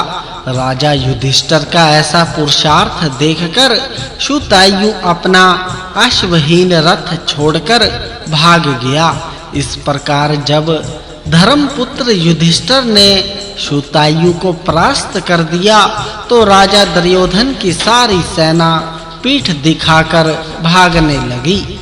दूसरी ओर चेकितान महारथी कृपाचार्य को बाणों से आच्छादित करने लगा। तब कृपाचार्य ने उन सब बाणों को रोककर स्वयं अपने बाणों से चेकितान को घायल कर दिया। फिर उन्होंने उसके धनुष को काट डाला, सारथी को मार गिराया तथा घोड़ों और दोनों पार्श्व रक्षकों को भी धराशायी कर दिया। तब चेकितान ने रथ से कूदकर हाथ में गदा ले ली। उस गदा से उसने कृपाचार्य के घोड़ों और सारथी को मार डाला। कृपाचार्य ने पृथ्वी पर खड़े-खड़े ही उस पर 16 बाण छोड़े। वे बाण चेकितान को घायल करके धरती में घुस गए। इससे उसका क्रोध बढ़ गया और उसने अपनी गदा कृपाचार्य जी पर छोड़ी। आचार्य जी ने उसे आती देखकर अपने सहस्त्रों बाणों से रोक दिया। तब चेकितान हाथ में तलवार लेकर उनके सामने आया। इधर आचार्य जी ने भी तलवार लेकर उस पर बड़े वेग से धावा किया। अब वे दोनों वीर एक दूसरे पर तीखी तलवारों के वार करते हुए पृथ्वी पर लोटपोट हो गए। युद्ध में अत्यंत परिश्रम पड़ने के कारण उन दोनों ही को मूर्छा आ गई। इतने ही में सौहार्दवश वहां करकर्ष दौड़ आया और चेकितान की ऐसी दशा देखकर उसे अपने रथ में चढ़ा लिया। इसी प्रकार शकुनी ने बड़ी फुर्ती से कृपाचार्य जी को अपने रथ में बैठा लिया। धृष्टकेतु ने 90 बाणों से भूरिश्रवा को घायल कर दिया। इस पर भूरिश्रवा ने अपने चोखे बाणों से महारथी धृष्टकेतु के सारथी और घोड़ों को मार डाला। तब महामना धृष्टकेतु उस रथ को छोड़कर शतानिक के रथ पर चढ़ गया। इसी समय चित्रसेन, विकर्ण और दुर्मर्शन ने अभिमन्यु पर धावा किया। अभिमन्यु ने आपके इन सब पुत्रों को रथहीन तो कर दिया, किंतु भीमसेन की प्रतिज्ञा याद करके उनका वध नहीं किया। फिर सेना के सहित पितामह भीष्म को अकेले बालक अभिमन्यु की ओर जाते देख अर्जुन ने श्री कृष्ण जी से कहा, हे ऋषिकेश, जिधर ये बहुत से रथ दिखाई दे रहे हैं उधर ही आप अपने घोड़ों को भी बढ़ाइए। अर्जुन के ऐसा कहने पर श्री कृष्ण जी ने जहां संग्राम हो रहा था उस ओर रथ हाँका। अर्जुन को आपके वीरों की ओर बढ़ते देखकर आपकी सेना बहुत घबरा गई। अर्जुन ने भीष्म जी की रक्षा करने वाले राजाओं के पास पहुंचकर उनमें से सुशर्मा से कहा, मैं जानता हूं कि तुम बड़े उत्तम योद्धा हो और हमारे पुराने शत्रु हो, किंतु देखो आज तुम्हें तुम्हारी अनीति का कठोर फल मिलने वाला है। आज मैं तुम्हारे परलोकवासी पितामहों का दर्शन करा दूंगा। सुशर्मा ने अर्जुन के ऐसे कठोर वचन सुनकर भी भला बुरा कुछ नहीं कहा, बल्कि बहुत से राजाओं के सहित अर्जुन के आगे आकर उन्हें सब ओर से घेरकर बाण बरसाना आरंभ कर दिया। अर्जुन ने एक क्षण में ही उन सब के धनुष काट डाले और उन्हें निःशेष करने के लिए एक साथ ही सबको अपने बाणों से बींध दिया। अर्जुन की मार से वे खून में लथपथ हो गए, उनके अंग छिन्न भिन्न हो गए, सिर धरती पर लुढ़कने लगे, कवचों के धुर्रे उड़ गए और उनके प्राण शरीरों से कूच कर गए। इस प्रकार पार्थ के पराक्रम से पराभूत होकर वे एक साथ ही धराशायी हो गए। अपने साथी राजाओं को इस प्रकार मारा गया देखकर त्रिगर्त राज सुशर्मा बड़ी फुर्ती से बचे हुए राजाओं को साथ लेकर आगे आया। जब शिखंडी आदि वीरों ने देखा कि अर्जुन पर शत्रुओं ने धावा किया है, तो वे उनके रथ की रक्षा के लिए तरह-तरह के अस्त्र शस्त्र लेकर उनकी ओर चले। अर्जुन ने भी त्रिगर्त राज के साथ अनेकों राजाओं को आते देख अपने गांडीव धनुष से अनेकों तीखे बाण छोड़कर उन सभी का सफाया कर दिया। फिर दुर्योधन और जयद्रथ आदि राजाओं को भी खदेड़कर वे भीष्म जी के पास पहुंच गए। महाराज युधिष्ठिर भी मद्रराज को छोड़कर भीमसेन तथा नकुल सहदेव के सहित भीष्म जी से ही युद्ध करने के लिए आ गए, किंतु भीष्म जी समस्त पांडु पुत्रों के सामने आ जाने पर भी घबराए नहीं। इस समय शिखंडी तो पितामह का वध करने पर ही उतारू हो गया। उसे उस प्रकार बड़े वेग से धावा करते देख राजा शल्य अपने भीषण शस्त्रों से रोकने लगे, किंतु इससे शिखंडी की गति में कोई अंतर नहीं पड़ा। उसने वारुण अस्त्र लेकर शल्य के सब अस्त्रों को छिन्न भिन्न कर दिया। भीमसेन गदा लेकर पैदल ही जयद्रथ की ओर दौड़े। उन्हें अपनी ओर बड़े वेग से आते देख जयद्रथ ने 500 तीखे बाण छोड़कर सब ओर से घायल कर दिया, किंतु भीमसेन ने उनकी कुछ भी परवाह नहीं की। वे और भी क्रोध में भर गए और उन्होंने सिंधुराज के घोड़ों को मार डाला। यह देखकर आपका पुत्र चित्रसेन भीमसेन को काबू में करने के लिए झपटा और इधर से भीमसेन भी गरजकर गदा घुमाते हुए उस पर टूटे। भीम की वह यमदंड के समान प्रचंड गदा देखकर सब कौरव उसके प्रहार से बचने के लिए आपके पुत्र को छोड़कर भाग गए। गदा को अपनी ओर आती देखकर भी चित्रसेन घबराया नहीं। वह ढाल तलवार लेकर अपने रथ से कूद पड़ा और एक दूसरे स्थान पर चला गया। उस गदा ने चित्रसेन के रथ पर गिरकर उसे सारथी और घोड़ों के सहित चूर-चूर कर दिया। इतने ही में चित्रसेन को रथहीन देखकर विकर्ण ने उसे अपने रथ पर चढ़ा लिया। इस प्रकार जब संग्राम बहुत घोर होने लगा तो भीष्म जी राजा युधिष्ठिर के सामने आए।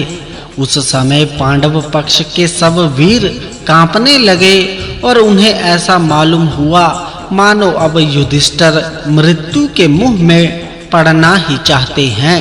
इधर महाराज युधिष्ठिर भी नकुल सहदेव के सहित भीष्म जी पर टूट पड़े।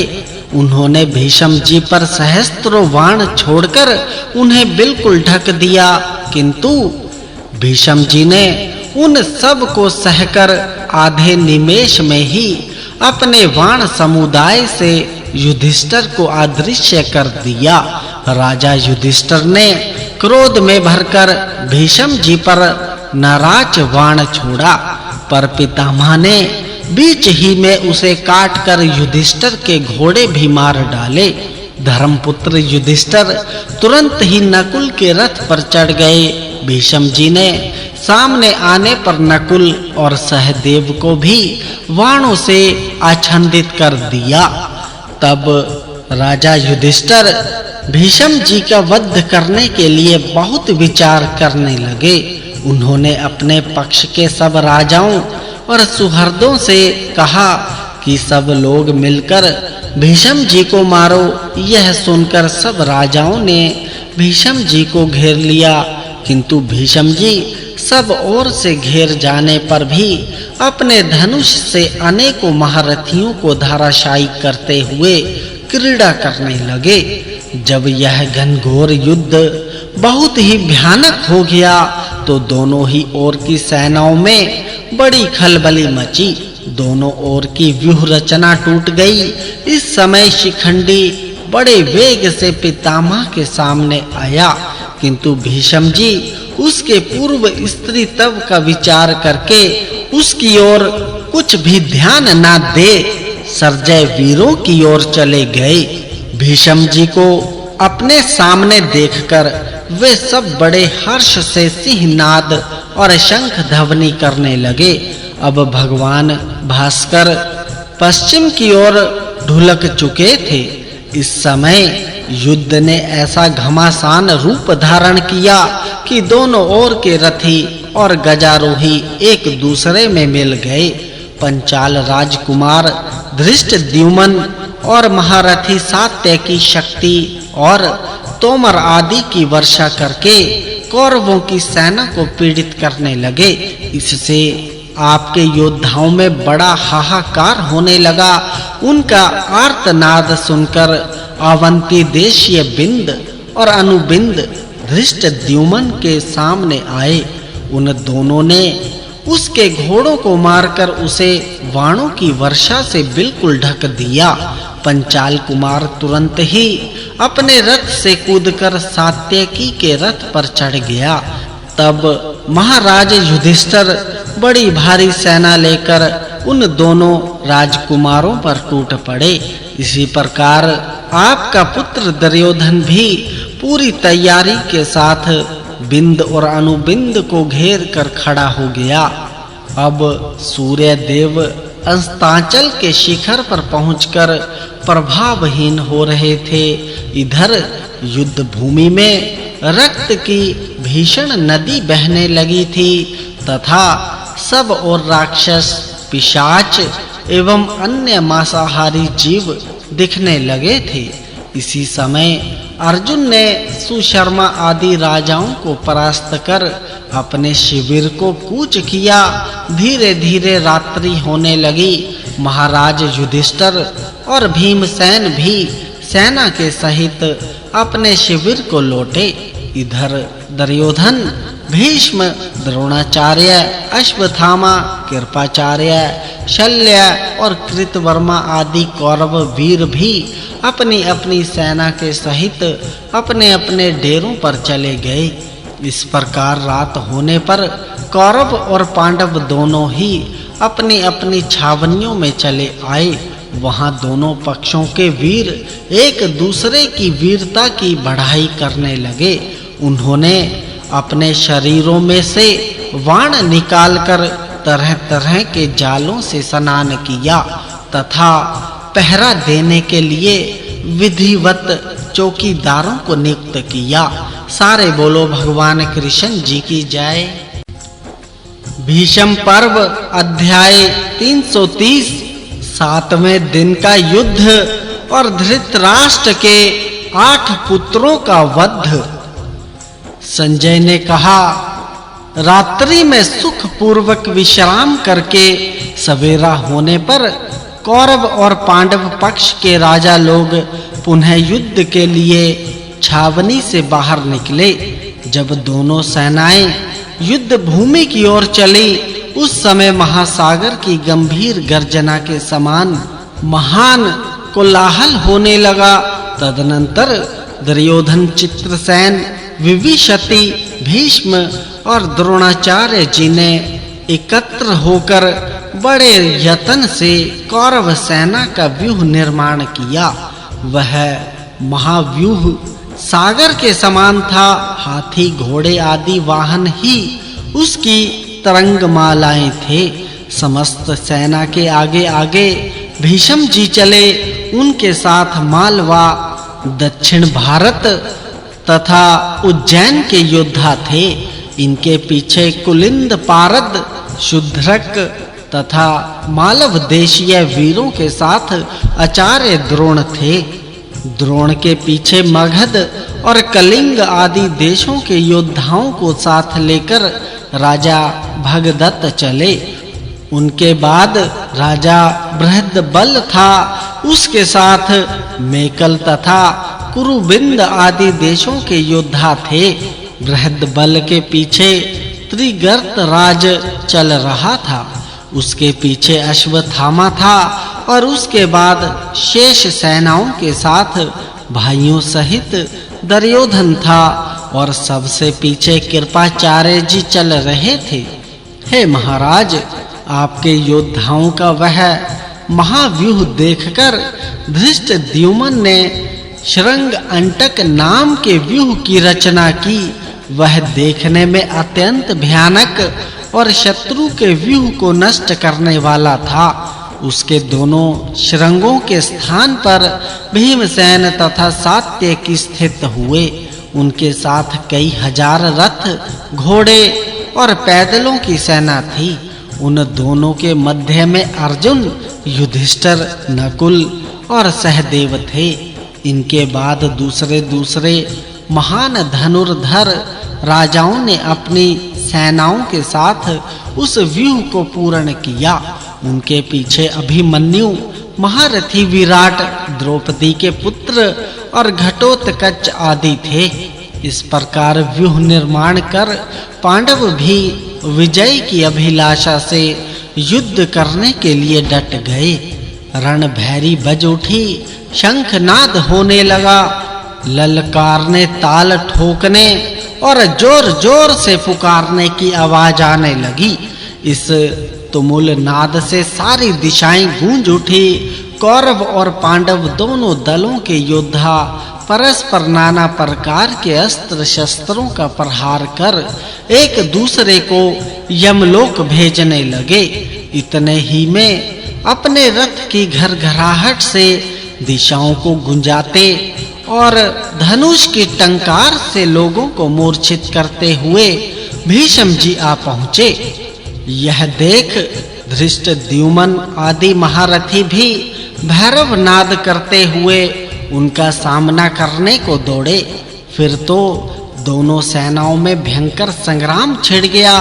पैदल से पैदल, घोड़े से घोड़े, रथ से रथ और हाथी से हाथी भिड़ गए। जैसे तपते हुए सूर्य की ओर देखना मुश्किल होता है, उसी प्रकार जब उस समर में भीष्म जी क्रुद्ध होकर अपना प्रताप प्रकट करने लगे तो पांडवों का उनकी ओर देखना कठिन हो गया। भीष्म जी सौमक, संजय और पंचाल राजाओं को बाणों से रणभूमि में गिराने लगे। वे भी मृत्यु का भय छोड़कर भीष्म जी पर ही टूट पड़े। भीष्म जी ने बड़ी शीघ्रता से उन महारथी वीरों की भुजाएं काट डाली, सिर उड़ा दिए और रथियों को रथ से गिरा दिया। घोड़ों पर से घुड़सवारों के मस्तक कटकर गिरने लगे। पर्वत के समान ऊंचे-ऊंचे गजराज रणभूमि में मरकर पड़े दिखाई देने लगे। उस समय महाबली भीमसेन के सिवा पांडव पक्ष का कोई भी वीर भीष्म जी के सामने नहीं ठहर सका। केवल भीमसेन ही उन पर लगातार प्रहार कर रहे थे। भीष्म जी और भीमसेन में युद्ध होते समय संपूर्ण सेनाओं में भयंकर कोलाहल मच गया। पांडव भी प्रसन्नता पूर्वक सिंहनाद करने लगे। जिस समय वह नरसंहार मचा हुआ था, दुर्योधन अपने भाइयों के साथ भीष्म जी की रक्षा के लिए आ पहुंचा। इतने में महारथी भीम ने भीष्म जी के सारथी को मार डाला। सारथी के गिरते ही घोड़े रथ लेकर भाग गए। भीमसेन रणभूमि में सब ओर विचरने लगे। उन्होंने एक तीक्ष्ण बाण से आपके पुत्र सुनाभ का सिर काट दिया। इस पर उसके भाइयों में से 7 जो वहां उपस्थित थे अमर्ष में भर गए और भीमसेन के ऊपर टूट पड़े। महोदर ने 9, आदित्य केतु ने 70, बृहषि ने 5, कुंडधार ने 90, विशालाक्ष ने 5, पंडितक ने 3 और अपराजित ने अनेकों बाण मारकर महाबली भीम को घायल कर दिया। शत्रुओं की यह चोट भीमसेन नहीं सह सके। उन्होंने बाएं हाथ से धनुष को दबाकर एक तीखे बाण से अपराजित का सुंदर मस्तक काट डाला। दूसरे बाण से कुंडधार को यमलोक भेज दिया। एक बाण पंडितीक के ऊपर छोड़ा जो उसका प्राण लेकर पृथ्वी में समा गया। फिर 3 बाणों से विशालाक्ष का मस्तक काट गिराया। एक बाण महोदर की छाती में मारा, छाती फट गई और वह प्राण शून्य होकर जमीन पर गिर पड़ा। इसके बाद एक बाण से आदित्य केतु की ध्वजा काटकर दूसरे से उसका सिर भी उड़ा दिया। फिर क्रोध में भरे हुए भीम ने बृहषि को भी यमलोक का अतिथि बनाया। तदनंतर आपके अन्य पुत्र रणभूमि से भाग चले। उनके मन में यह भय समा गया कि भीमसेन ने जो सभा में कौरवों को मारने का प्रतिज्ञा की थी उसे आज ही पूर्ण कर डालेगा। भाइयों के मरने से दुर्योधन को बड़ा क्लेश हुआ। उसने अपने सैनिकों को आज्ञा दी कि सब लोग मिलकर इस भीम को मार डालो। इस प्रकार अपने बंधुओं की मृत्यु देखकर आपके पुत्रों को विदुर जी की कही बात याद आ गई। वे मन ही मन सोचने लगे, विदुर जी बड़े बुद्धिमान और दिव्यदर्शी हैं। उन्होंने हमारे हित की दृष्टि से जो कुछ कहा था वह इस समय सत्य हो रहा है। इसके बाद दुर्योधन भीष्म पितामह के पास आया और बड़े दुख के साथ फूट-फूट कर रोने लगा।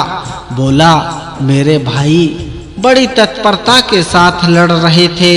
उन्हें भीमसेन ने मार डाला तथा दूसरे योद्धाओं का भी वह संहार कर रहा है। आप तो मध्यस्थ बने बैठे हैं और हम लोगों की बराबर उपेक्षा करते जा रहे हैं। देखिए मेरा प्रारब्ध कितना खोटा है। सचमुच मैं बड़े बुरे रास्ते पर आ गया। यद्यपि दुर्योधन की बातें कठोर थी तो भी उन्हें सुनकर भीष्म जी की आंखों में आंसू भर आए। वे कहने लगे, हे बेटा, मैंने आचार्य द्रोण जी ने, विदुर ने तथा तुम्हारी माता यशस्विनी गंधारी ने भी यह परिणाम सुझाया था, किंतु उस समय तुम नहीं समझे। मैंने यह भी कहा था कि मुझे और आचार्य द्रोण को युद्ध में ना लगाना, पर तुमने ध्यान नहीं दिया। अब मैं तुमसे यह सच्ची बात बता रहा हूँ। धृतराष्ट्र के पुत्रों में से जिस को भीमसेन अपने सम्मुख देखेगा अवश्य मार डालेगा। इस संग्राम का चरम फल स्वर्ग की प्राप्ति ही मानकर स्थिर भाव से युद्ध करो। पांडवों को तो इंद्र आदि देवता और असुर भी नहीं जीत सकते। धृतराष्ट्र ने पूछा, हे संजय, अकेले भीमसेन ने मेरे बहुत से पुत्रों को मार डाला। यह देखकर भीष्म, द्रोणाचार्य और कृपाचार्य ने क्या किया? हे तात, मैंने भीष्म जी ने तथा विदुर जी ने भी दुर्योधन को बहुत मना किया। गंधारी ने भी बहुत समझाया, मगर उस मूर्ख ने मोहवश एक ना मानी। उसी का फल आज भोगना पड़ रहा है।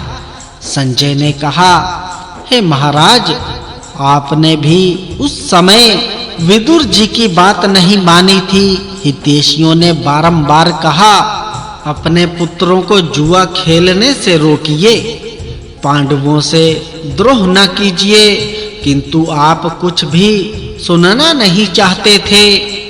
जैसे मरने वाले मनुष्यों को दवा लेना बुरा लगता है, वैसे ही आपको वे बातें अच्छी नहीं लगी। यही कारण है कि आज कौरवों का विनाश हो रहा है।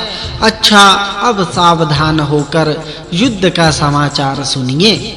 उस दिन दोपहर के समय भयंकर संग्राम छिड़ा, बड़ा भारी जनसंहार हुआ।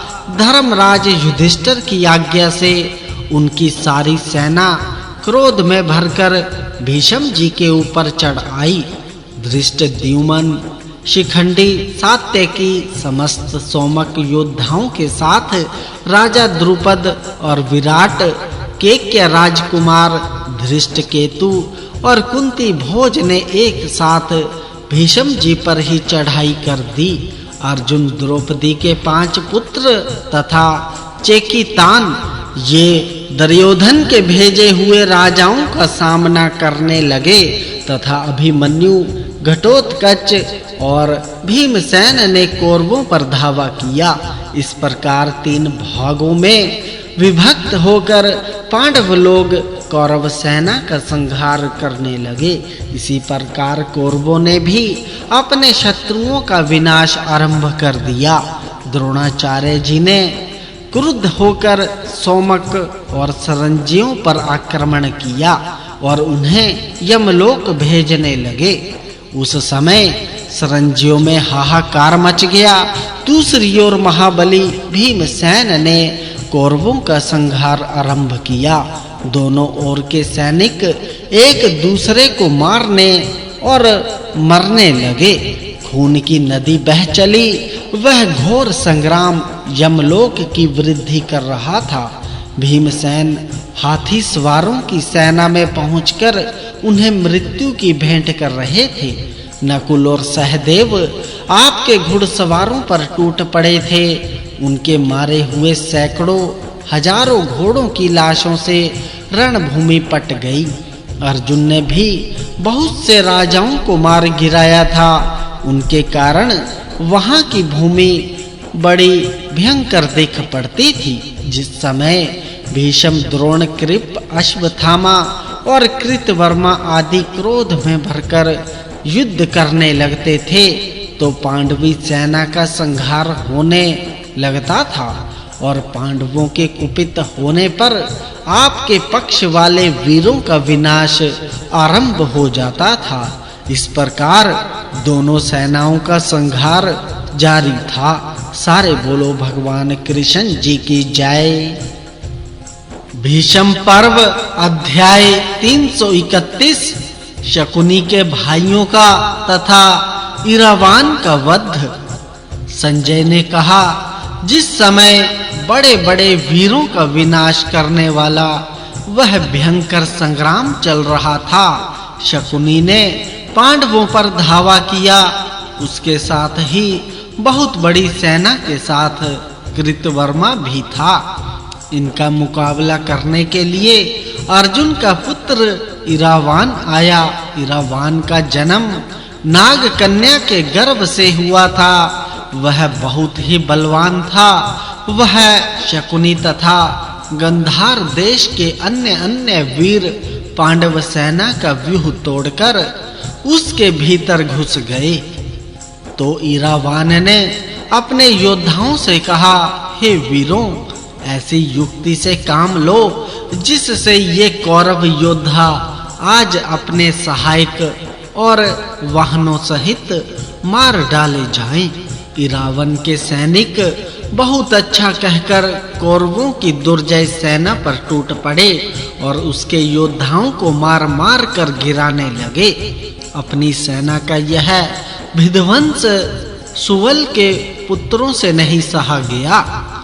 उन्होंने दौड़कर इरावान को चारों ओर से घेर लिया और उस पर तीखे बाणों का प्रहार करने लगे। इरावान के शरीर पर आगे पीछे अनेकों घाव हो गए। सारा बदन लहू से भीग गया वह अकेला सा और उसके ऊपर चारों ओर से बहुतों की मार पड़ रही थी, तो भी ना तो वह अधीर हुआ और ना व्यथा से व्याकुल ही। उसने अपने तीखे बाणों से सबको बींध कर मूर्छित कर दिया, फिर अपने शरीर में धसे हुए परासों को खींचकर निकाला और उन्हीं से सुवल पुत्रों पर बड़े वेग से प्रहार किया। इसके बाद उसने अपने हाथ में चमकती हुई तलवार और ढाल ली तथा सुवल के पुत्रों को मार डालने की इच्छा से वह पैदल ही आगे बढ़ा। इतने में उनकी मूर्छा दूर हो गई और वे क्रोध में भरकर इरावान पर टूट पड़े। साथ ही वे उसे कैद करने का उद्योग करने लगे, परंतु ज्यों ही वे निकट आए, इरावान ने तलवार का ऐसा हाथ मारा कि उनके शरीर के टुकड़े-टुकड़े हो गए। अस्त्र शस्त्र बाहु और अन्य अंगों के कट जाने से वे प्राणहीन होकर गिर पड़े। उनमें से केवल वृषभ नामक राजकुमार ही जीवित बचा। उन सब को गिरा देख दुर्योधन को बड़ा क्रोध हुआ और वह अलम्बुस नामक राक्षस के पास पहुंचा।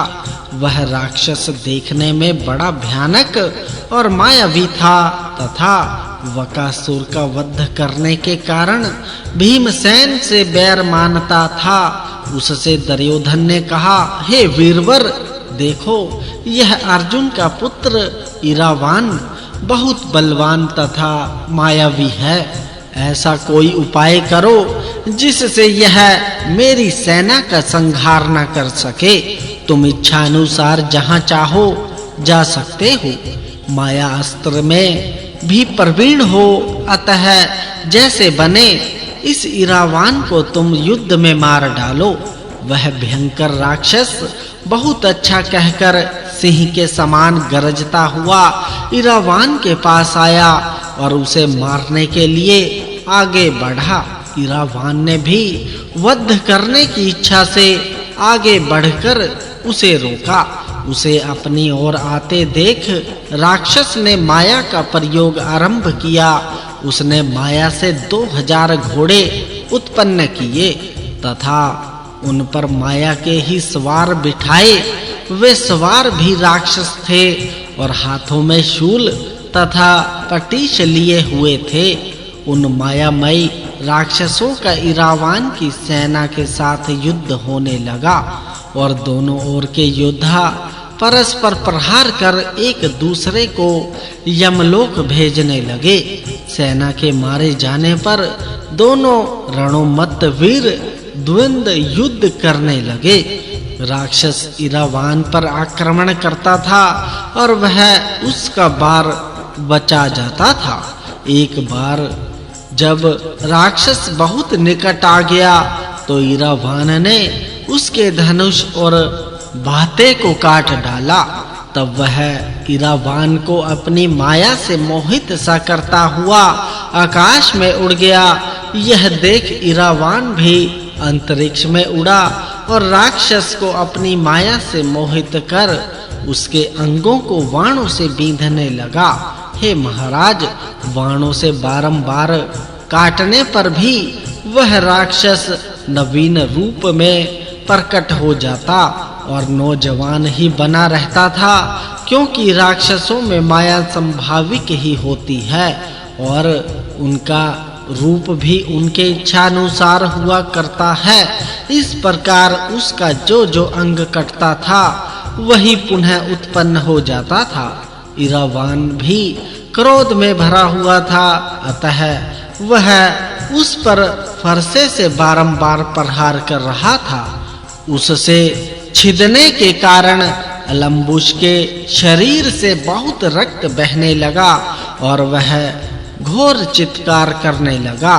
शत्रु को इस प्रकार प्रबल होते देख अलम्बुस के क्रोध की सीमा ना रही। उसने महाभयानक रूप बनाकर इरावान को पकड़ने का प्रयत्न किया। उस राक्षसी माया को देखकर इरावान ने भी माया का प्रयोग किया। इतने में इरावान की माता के कुल का एक नाग बहुत से नागों को साथ लेकर वहां आ पहुंचा और इरावान को सब ओर से घेरकर उसकी रक्षा करने लगा। इरावान ने शेष नाग के समान विराट रूप धारण करके अनेकों नागों से उस राक्षस को ढक दिया। तब अलम्बुश गरुड़ का रूप धारण करके उन नागों को खाने लगा। उसने इरावान के मात्र कुल के सब नागों को भक्षण कर लिया और उसे अपनी माया से मोहित करके तलवार का वार किया। इरावान का चंद्रमा के समान सुंदर मस्तक कटकर पृथ्वी पर जा गिरा। इस प्रकार जब अलम्बुश ने उस वीर अर्जुन कुमार को मार डाला तो समस्त राजाओं के साथ कौरवों को बड़ी प्रसन्नता हुई। अर्जुन को अपने पुत्र इरावान के मरने की खबर नहीं थी। वे भीष्म जी की रक्षा करने वाले राजकुमारों का संहार कर रहे थे तथा भीष्म जी भी मर्म भेदी वाणों से पांडवों के महारथियों को कंपित करते हुए उनके प्राण ले रहे थे। इसी प्रकार भीमसेन, धृष्टद्युम्न और सात्यकी ने भी बड़ा भयानक युद्ध किया था। द्रोणाचार्य जी का पराक्रम देखकर तो पांडवों के मन में बहुत भय समा गया।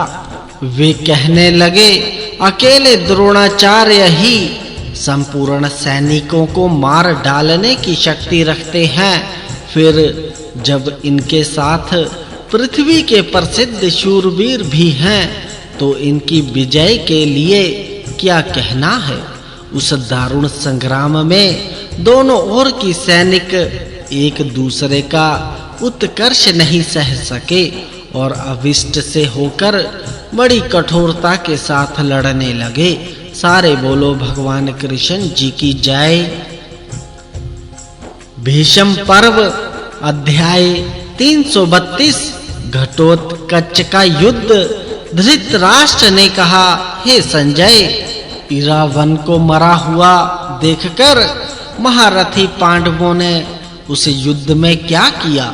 संजय ने कहा, हे राजन, इरावन मारा गया यह देख भीमसेन के पुत्र घटोत्कच ने बड़ी विकट गर्जना की।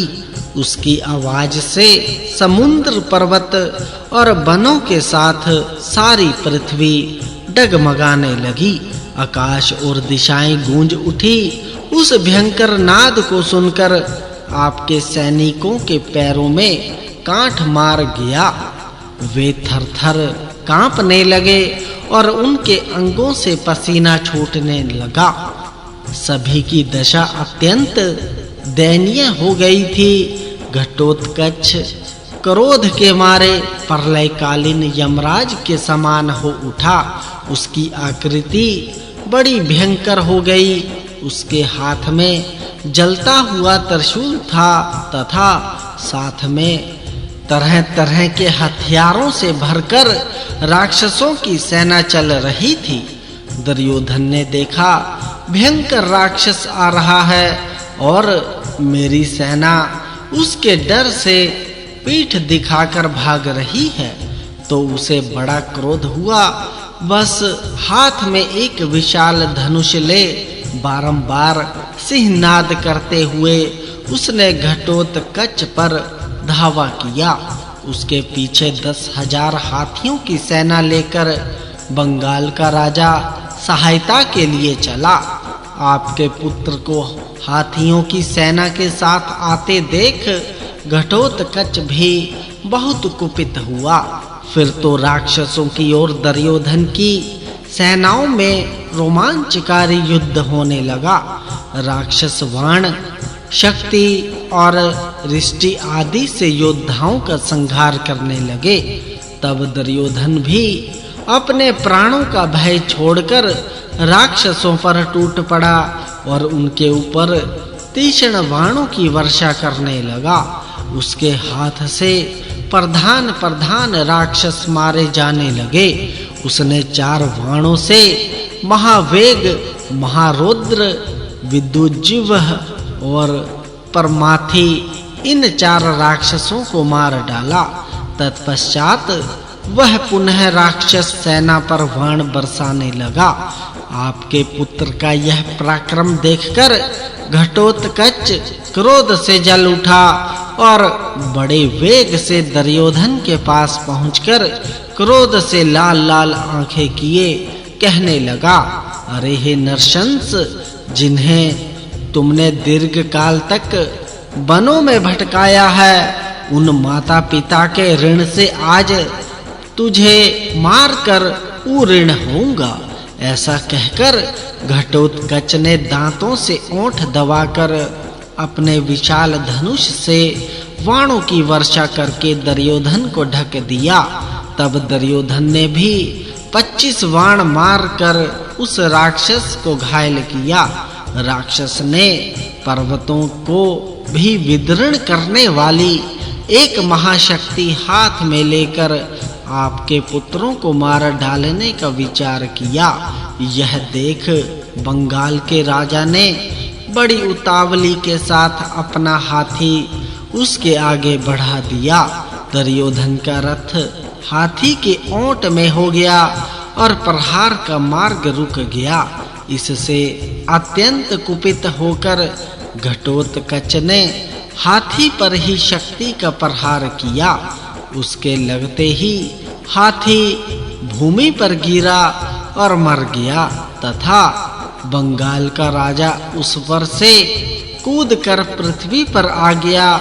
हाथी मरा और सेना भाग चली।